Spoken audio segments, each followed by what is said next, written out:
Les gens ne peuvent plus sortir de chez eux sans tomber nez à nez avec l'un de ces conteneurs en acier. Ils ne peuvent plus garer leur voiture nulle part. Pire, les voitures sont bloquées entre de nombreux conteneurs dans la rue et les habitants deviennent fous. À un moment donné, il y a tellement de conteneurs à terre que les navires doivent rester le long de la côte avec leur cargaison. Mutinerie, comment le monde bascule, c'est le titre de mon livre. Je m'appelle Peter Mertens et je crois que les gens veulent savoir, vraiment savoir comment les rapports de force sont en train de basculer dans le monde. D'où ce projet, un livre, une docu-série et maintenant un podcast. Je donne la parole à ceux qui sont sur le pont inférieur du navire, au personnel infirmier et aux ouvriers du secteur automobile en grève dans le nord, mais également aux mineurs et aux agriculteurs dans le sud. C'est ça, mutinerie.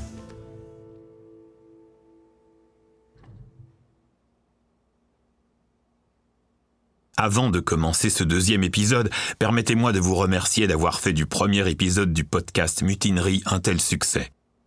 Et vous pouvez suivre ce deuxième épisode sur Spotify, YouTube, Apple Podcast ou toute autre plateforme.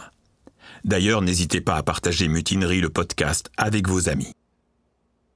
Dans le dernier épisode, j'ai raconté l'histoire de Kat, l'infirmière londonienne qui travaille à plein temps, mais qui a du mal à boucler ses fins de mois. Elle voit au supermarché à quel point tout est devenu cher. Nous avons parlé des causes de ces hausses de prix. Nous avons abordé la crise climatique, les spéculateurs, mais aussi le pouvoir sur le marché de certains géants du pétrole et de l'agroalimentaire. Aujourd'hui, nous allons parler du canal de Suez, de son importance et de la façon dont le redémarrage laborieux de l'économie après la crise du Covid a déjà fait gonfler les prix. Nous parlerons également de Margaret Thatcher, première ministre de la Grande-Bretagne dans les années 1980 et de la manière dont elle a cherché à contrer les hausses de prix par une politique très dure. Nous allons parler des banques et du système bancaire de l'ombre qui sont les grands gagnants de cette histoire. Et enfin, nous discuterons des plans d'austérité que l'Union européenne veut nous imposer dans les années à venir. Pour commencer, revenons en mars 2021, juste après le confinement strict de la crise du Covid. Nous nous rendons au canal de Suez. Imaginez des vents violents du désert qui rendent le ciel tout jaune. Et à travers cette poussière, le capitaine Krishnan Kantavel voit le soleil se lever sur la mer Rouge. Son navire, l'Ever Given, est à l'ancre dans le golfe de Suez. Le navire attend d'entrer dans le canal de Suez avec une cargaison de plus de 17 000 conteneurs, soit 224 000 tonnes. Le poids est tel que la quille du navire, c'est-à-dire sa partie la plus basse, n'est qu'à quelques mètres seulement du fond du canal. La manœuvre ne sera pas simple. Le capitaine le sait, car ce canal est large d'à peine 200 mètres et le navire fait 400 mètres de long.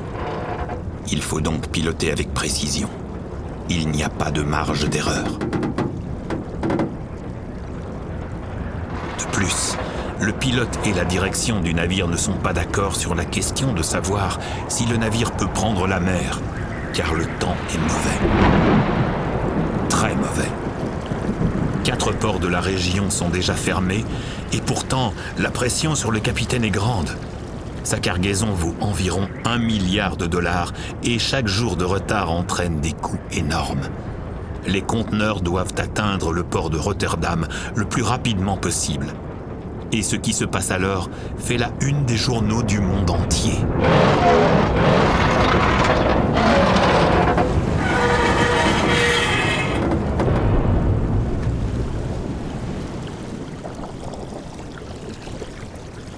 Mardi matin, le 23 mars 2021 vers 7h40, l'Ever Given est en travers du canal de Suez. Plus aucun navire ne peut passer. Le canal de Suez est totalement bloqué. Moins de 24 heures plus tard, 185 navires forment déjà un gigantesque embouteillage en mer. Des navires remplis d'électronique, de ciment, d'eau, de pétrole, de semi-conducteurs. Le canal de Suez est en effet l'une des connexions les plus importantes entre l'Est et l'Ouest de notre planète. C'est l'artère de notre économie mondiale. Près de 10 milliards de dollars de marchandises y transitent chaque jour. Un grain de sable dans les rouages de cette machine et ce sont des centaines de milliers de conteneurs qui n'arrivent pas à destination à temps. L'affaire de l'Ever Given a montré à quel point tout est interconnecté, à quel point notre économie mondiale est fragile aujourd'hui.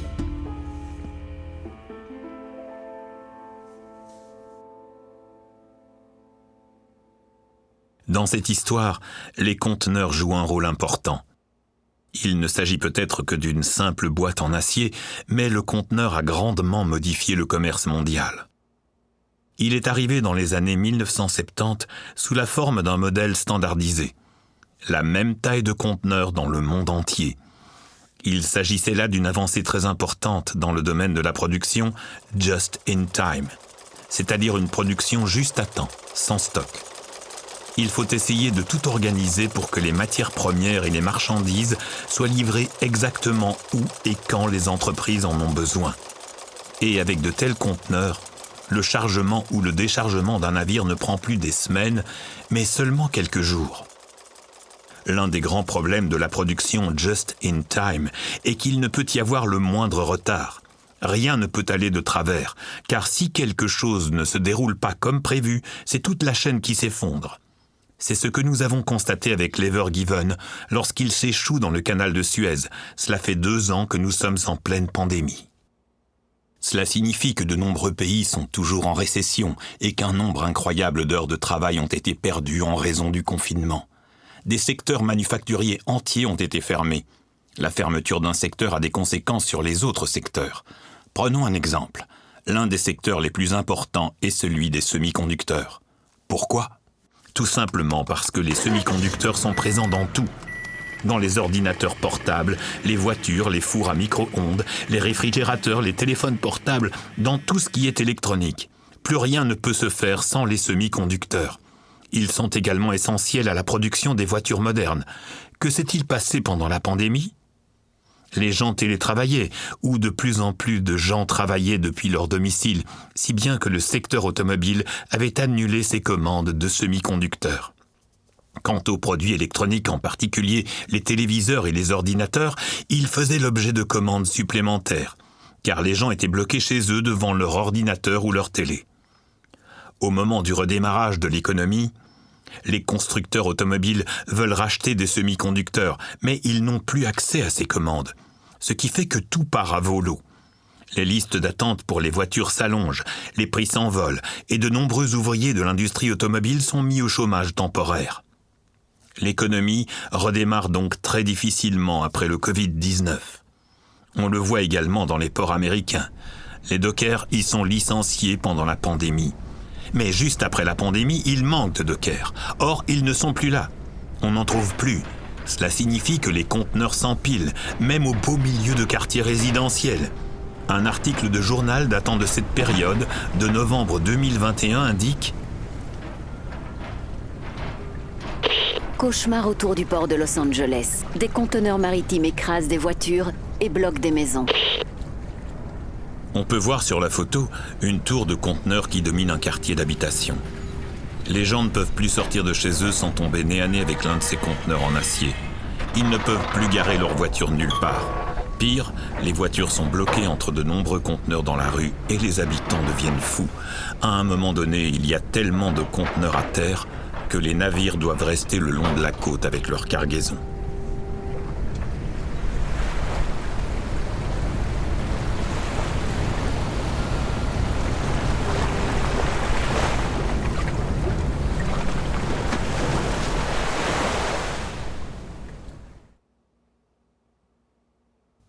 Et en réponse à ce redémarrage chaotique, à ces retards gigantesques, les grandes compagnies maritimes augmentent leurs prix de transport.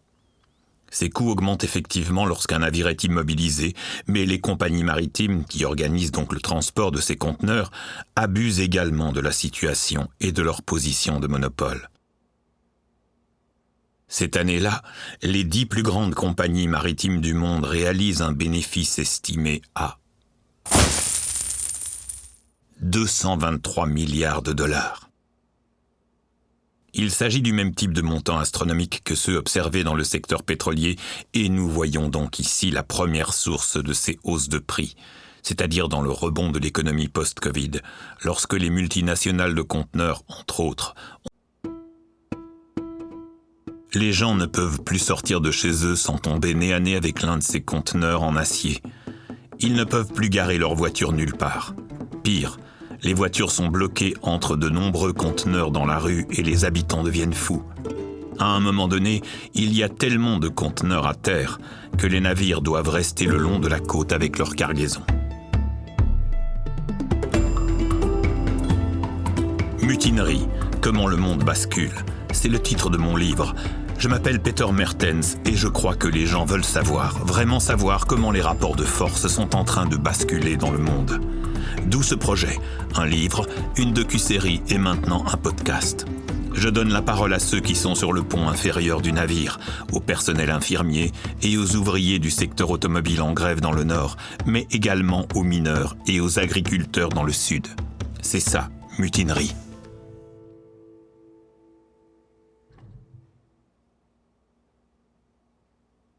Avant de commencer ce deuxième épisode, permettez-moi de vous remercier d'avoir fait du premier épisode du podcast Mutinerie un tel succès. Et vous pouvez suivre ce deuxième épisode sur Spotify, YouTube, Apple Podcast ou toute autre plateforme.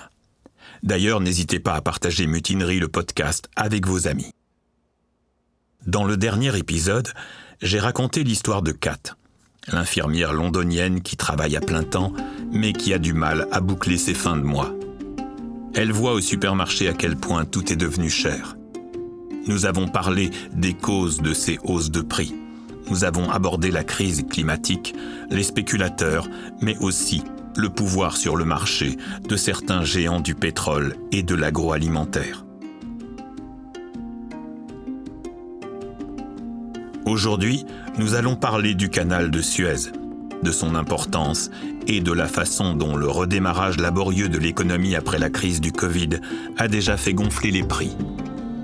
Nous parlerons également de Margaret Thatcher, première ministre de la Grande-Bretagne dans les années 1980, et de la manière dont elle a cherché à contrer les hausses de prix par une politique très dure. Nous allons parler des banques et du système bancaire de l'ombre qui sont les grands gagnants de cette histoire. Et enfin, nous discuterons des plans d'austérité que l'Union européenne veut nous imposer dans les années à venir. Pour commencer, revenons en mars 2021, juste après le confinement strict de la crise du Covid. Nous nous rendons au canal de Suez. Imaginez des vents violents du désert qui rendent le ciel tout jaune. Et à travers cette poussière, le capitaine Krishnan Cantavel voit le soleil se lever sur la mer Rouge. Son navire, l'Ever Given, est à l'ancre dans le golfe de Suez. Le navire attend d'entrer dans le canal de Suez avec une cargaison de plus de 17 000 conteneurs, soit 224 000 tonnes. Le poids est tel que la quille du navire, c'est-à-dire sa partie la plus basse, n'est qu'à quelques mètres seulement du fond du canal. La manœuvre ne sera pas simple. Le capitaine le sait, car ce canal est large d'à peine 200 mètres et le navire fait 400 mètres de long. Il faut donc piloter avec précision. Il n'y a pas de marge d'erreur. De plus, le pilote et la direction du navire ne sont pas d'accord sur la question de savoir si le navire peut prendre la mer, car le temps est mauvais. Très mauvais. 4 ports de la région sont déjà fermés, et pourtant, la pression sur le capitaine est grande. Sa cargaison vaut environ 1 milliard de dollars, et chaque jour de retard entraîne des coûts énormes. Les conteneurs doivent atteindre le port de Rotterdam le plus rapidement possible. Et ce qui se passe alors fait la une des journaux du monde entier.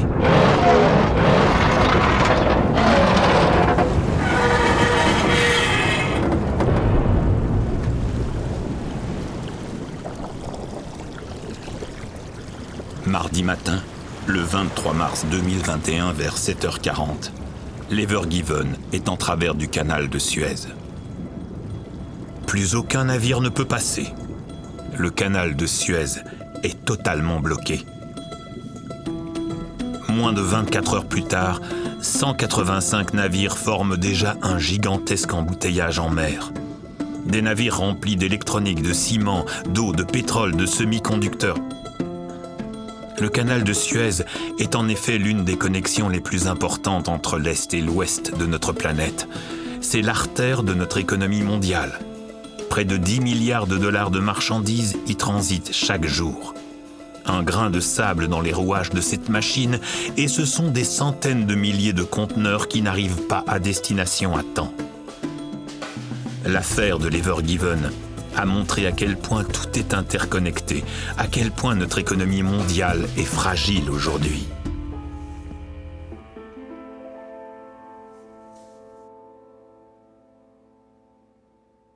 Dans cette histoire, les conteneurs jouent un rôle important. Il ne s'agit peut-être que d'une simple boîte en acier, mais le conteneur a grandement modifié le commerce mondial. Il est arrivé dans les années 1970 sous la forme d'un modèle standardisé. La même taille de conteneur dans le monde entier. Il s'agissait là d'une avancée très importante dans le domaine de la production just in time, c'est-à-dire une production juste à temps, sans stock. Il faut essayer de tout organiser pour que les matières premières et les marchandises soient livrées exactement où et quand les entreprises en ont besoin. Et avec de tels conteneurs, le chargement ou le déchargement d'un navire ne prend plus des semaines, mais seulement quelques jours. L'un des grands problèmes de la production just in time est qu'il ne peut y avoir le moindre retard. Rien ne peut aller de travers, car si quelque chose ne se déroule pas comme prévu, c'est toute la chaîne qui s'effondre. C'est ce que nous avons constaté avec l'Ever Given lorsqu'il s'échoue dans le canal de Suez. Cela fait 2 ans que nous sommes en pleine pandémie.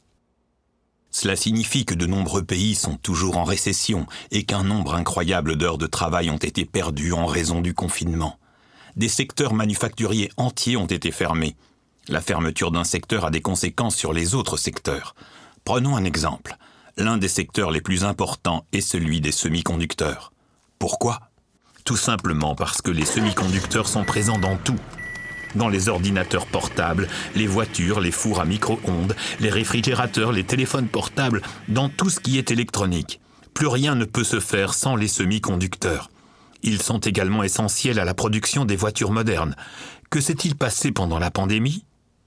Les gens télétravaillaient, ou de plus en plus de gens travaillaient depuis leur domicile, si bien que le secteur automobile avait annulé ses commandes de semi-conducteurs. Quant aux produits électroniques, en particulier les téléviseurs et les ordinateurs, ils faisaient l'objet de commandes supplémentaires, car les gens étaient bloqués chez eux devant leur ordinateur ou leur télé. Au moment du redémarrage de l'économie, les constructeurs automobiles veulent racheter des semi-conducteurs, mais ils n'ont plus accès à ces commandes, ce qui fait que tout part à volo. Les listes d'attente pour les voitures s'allongent, les prix s'envolent, et de nombreux ouvriers de l'industrie automobile sont mis au chômage temporaire. L'économie redémarre donc très difficilement après le Covid-19. On le voit également dans les ports américains. Les dockers y sont licenciés pendant la pandémie. Mais juste après la pandémie, il manque de dockers. Or, ils ne sont plus là. On n'en trouve plus. Cela signifie que les conteneurs s'empilent, même au beau milieu de quartiers résidentiels. Un article de journal datant de cette période, de novembre 2021, indique « Cauchemar autour du port de Los Angeles. Des conteneurs maritimes écrasent des voitures et bloquent des maisons. » On peut voir sur la photo une tour de conteneurs qui domine un quartier d'habitation. Les gens ne peuvent plus sortir de chez eux sans tomber nez à nez avec l'un de ces conteneurs en acier. Ils ne peuvent plus garer leur voiture nulle part. Pire, les voitures sont bloquées entre de nombreux conteneurs dans la rue et les habitants deviennent fous. À un moment donné, il y a tellement de conteneurs à terre que les navires doivent rester le long de la côte avec leur cargaison.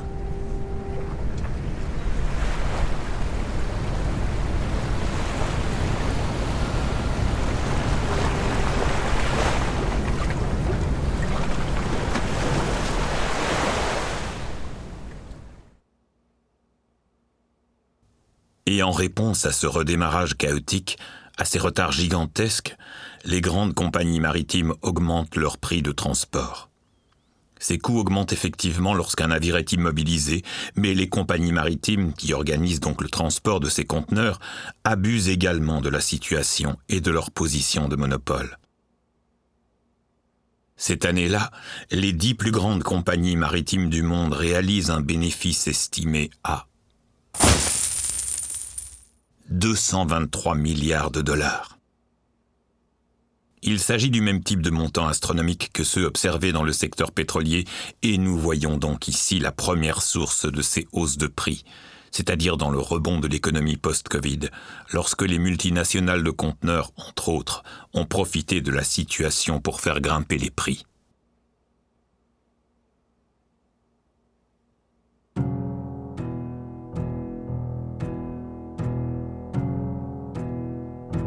Nous avons vu comment ces prix ont commencé à augmenter lors du redémarrage de l'économie après la crise du Covid.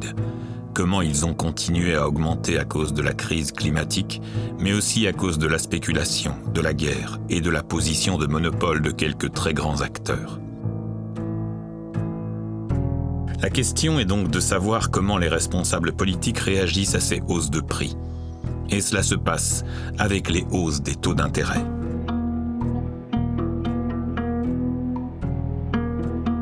Pour l'expliquer, il faut revenir un instant au Londres des années 1980, à l'Angleterre de la première ministre de droite, Margaret Thatcher. Where there is discord, may we bring harmony. Where there is error, may we bring truth. Where there is doubt, may we bring faith.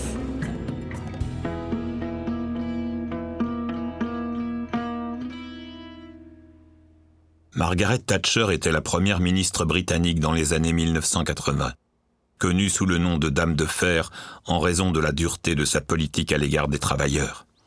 Dure comme le fer. Margaret Thatcher est arrivée au pouvoir en mai 1979, en pleine période d'inflation. Les prix du pétrole, par exemple, montent en flèche et tout devient plus cher. Et pour couronner le tout, le moteur économique s'essouffle. C'est ce qu'on appelle la stagnation. Et c'est la première fois que ces deux phénomènes se produisent simultanément. Augmentation des prix, inflation d'un côté, et stagnation de l'autre. C'est ainsi que ce phénomène est devenu un mot à part entière, la stagflation. Mais comment y réagir ? Les économistes traditionnels sont désemparés. Personne ne le sait. Et puis, l'école très conservatrice dit « Nous allons augmenter les taux d'intérêt ». Et c'est aussi ce que fera Margaret Thatcher. Thatcher veut mettre fin au rapport de force dans la Grande-Bretagne de l'époque. Pour comprendre cela, il faut revenir un instant à la fin de la Seconde Guerre mondiale. Parce qu'à la fin de la Seconde Guerre mondiale, les travaillistes remportent contre toute attente les élections en Grande-Bretagne et, avec un grand projet de nationalisation, de logement public, d'un nouveau secteur de santé publique, le NHS, ils proposent un programme très à gauche et très enthousiaste en Grande-Bretagne. À l'époque, on observe la même chose en France, en Italie et en Belgique, où les socialistes et les communistes ont formé des gouvernements de coalition et ont introduit la sécurité sociale. Ainsi, dans toute l'Europe, de nouveaux rapports de force ont vu le jour, où les syndicats avaient une voix importante, étaient présents à la table des négociations et où le travail était également respecté au sein de la société. Cela dérangeait beaucoup Thatcher, qui voulait en finir avec cela. Ce qui m'a marqué dans l'orientation générale de la politique au cours des 30 années écoulées, c'est qu'elle a toujours été orientée vers une société collectiviste. Ce n'est pas que je me concentre sur la politique économique, je me concentre sur le changement d'approche. Et c'est en changeant l'économie que l'on peut modifier cette approche. L'économie est la méthode. L'objectif est de changer le cœur et l'âme.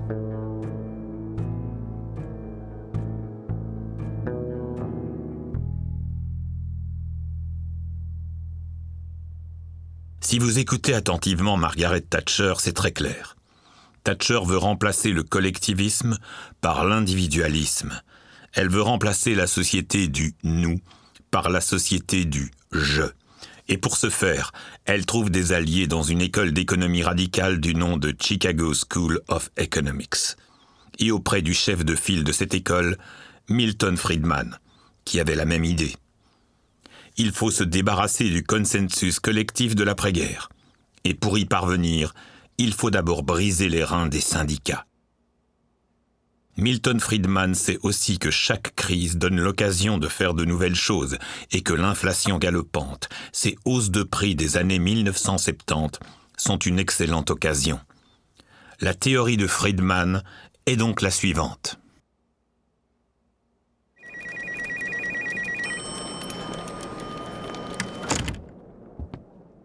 Si nous augmentons les taux d'intérêt, il y aura moins d'argent dans l'économie. Emprunter de l'argent coûte de plus en plus cher, pour tout le monde, les familles, les entreprises, les gouvernements.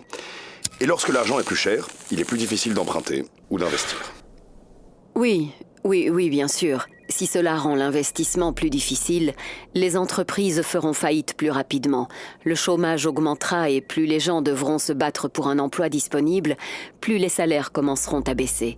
Le pouvoir de négociation des syndicats s'en trouvera affaibli. Exactement, vous avez compris. Et si les gens gagnent moins d'argent, oui, ils peuvent aussi acheter moins. La demande chute, et donc les prix ou l'inflation aussi. C'est ça, la récession comme thérapie de choc. C'est assez génial, hein ?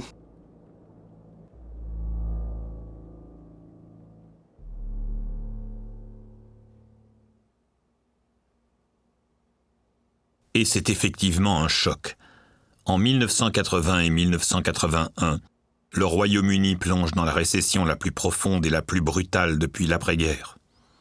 Les investissements privés et publics s'effondrent tous deux. De nombreuses entreprises et secteurs font faillite et l'industrie manufacturière du nord de l'Angleterre est touchée de plein fouet. J'en ai également parlé avec Grace Blakeley, la jeune économiste anglaise. En fait, elle est plus jeune que la crise, mais elle sait expliquer cette crise avec des mots très clairs. People making these decisions knew exactly what they were doing. There was a leaked document, well, actually, I think it was released from Janet Yellen saying in the 1990s, I think. Elle me parle de l'impact de la théorie de choc de Thatcher. Car si sur papier cela ressemble déjà à une catastrophe, dans la réalité, cette thérapie de choc a laissé des cicatrices plus profondes encore. Les cicatrices infligées par Thatcher sont encore palpables aujourd'hui pour beaucoup de gens. Et cette politique de Thatcher de l'époque devrait, selon certains, être réintroduite aujourd'hui. Rishi Sunak, par exemple, l'actuel Premier ministre de la Grande-Bretagne, le dit très clairement. What I'm proposing economically is what I would describe as common sense Thatcherism. Le bon sens, selon Rishi Sunak, voudrait donc que les taux d'intérêt augmentent, que le chômage augmente, que le pouvoir des syndicats soit brisé et que les salaires baissent. Je n'appelle pas cela du bon sens. J'appelle cela de la perversité.